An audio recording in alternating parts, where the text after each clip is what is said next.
Hello बच्चों, hi I Purvi. Welcome to our personal tutor channel. आज हम लोग कक्षा 7 वसंत का दूसरा पार्ट पढ़ेंगे, दादी माँ। तो चलो शुरू करते हैं यह पाठ। कमज़ोरी ही है अपनी, पर सच तो यह है कि ज़रा सी कठिनाई पड़ते बीसों गर्मी, बरसात और बसंत देखने के बाद भी मेरा मन सदा नहीं तो प्राय अनमना सा हो जाता है। मेरे शुभचिंतक मित्र मुंह पर मुझे प्रसन्न करने के लिए आने वाली छुट्टियों की सूचना देते हैं और पीठ पीछे मुझे कमज़ोर और जरा सी प्रतिकूलता से घबराने वाला कहकर मेरा मजाक उड़ाते हैं। मैं सोचता हूँ, अच्छा अब कभी उन बातों को ना सोचूंगा। ठीक है, जाने दो, सोचने से होता ही क्या है। पर बस मेरी आँखों के सामने शरद की शीत किरणों के समान स्वच्छ शीतल किसी की धुंधली छाया नाच उठती है। पहले मुझे लगता है जैसे कवार के दिन आ गए हैं। मेरे गांव के चारों ओर पानी ही पानी हिलोरे ले रहा है। दूर के सिवान से बहकर आए हुए मोथा और साए की अधगली घासें, घेऊर और वन प्याज की जड़ें तथा नाना प्रकार की बरसाती बाँसों के बीच सूरज की गर्मी में खेलते हुए पानी में सड़क कर एक विचित्र गंध छोड़ रहे हैं। रास्तों में कीचड़ सूख गया है और गांव के लड़के किनारों पर झाग भरे जलाशयों में धमाके से कूद रहे हैं। अपने अपने मौसम की अपनी अपनी बातें होती है। आषाढ़ में आम और जामुन ना मिले चिंता नहीं, अगहन में चिवड़ा और गुड़ ना मिले दुख नहीं, चैत के दिनों में लाई के साथ गुड़ की पत्ती ना मिले अफसोस नहीं, पर क्वार के दिनों में इस गंधपूर्ण झाग भरे जल में कूदना ना हो तो बड़ा बुरा मालूम होता है। मैं भीतर हुड़क रहा था। 1-2 दिन ही तो कूद सका था, नहा धोकर बीमार हो गया। हल्की बीमारी न जाने क्यों मुझे अच्छी लगती है।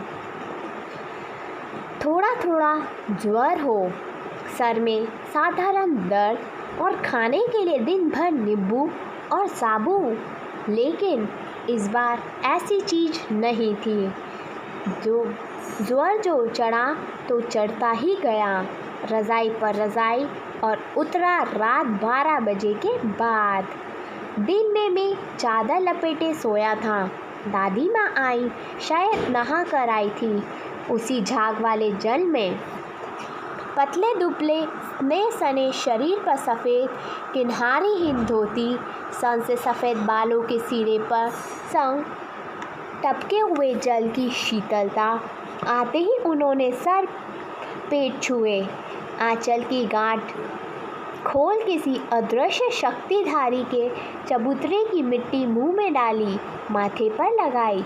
दिन रात चारपाई के पास बैठी रहती, कभी पंखा झलती, कभी जलते हुए हाथ पैर कपड़े से सहलाती, सर पर दालचीनी का लेप करती और 20 बार छू कर ज्वर का अनुमान करती। हाड़ी में पानी आया कि नहीं, उसे पीपल की छाल से छोका कि नहीं, खिचड़ी में मूंग की दाल एकदम मिल तो गई है, कोई बीमार के घर में सीधे बाहर से आकर तो नहीं चला गया, आदि लाखों प्रश्न पूछ कर घर वालों को परेशान कर देती। दादी माँ को गवई गांव की 50 किस्म की दवाओं के नाम याद थे।